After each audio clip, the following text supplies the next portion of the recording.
And Jehovah's apology, this is very, very important for all of you who are Jehovah followers or God believers.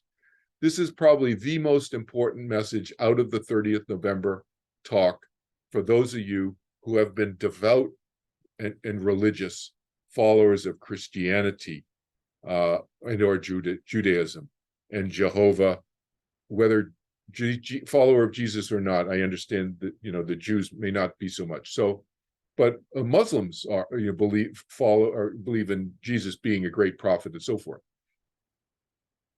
So there's an essay, A Huge Source of Suffering, it's called, that I've written. It's on my website, kelvinchin.org. You can read the longer version of this.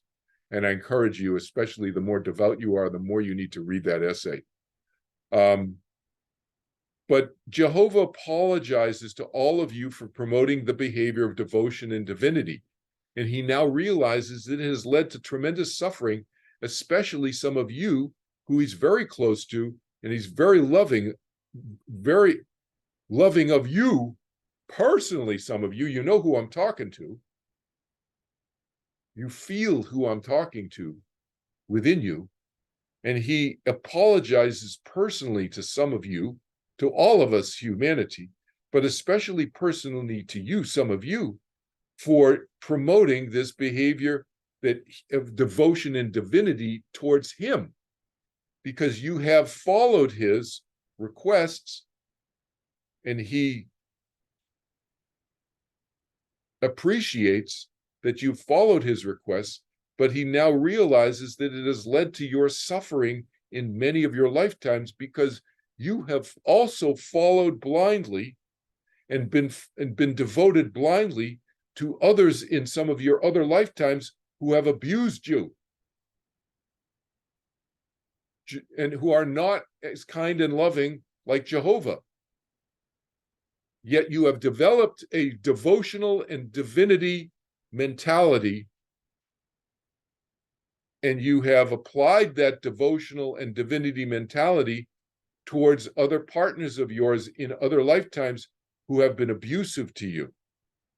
And Jehovah apologizes to you profusely, deeply, and personally for having led you down that road. And he now realizes that it's a big mistake, and that he has allowed this devotion to him as capital G God to occur, to continue for so many thousands of years.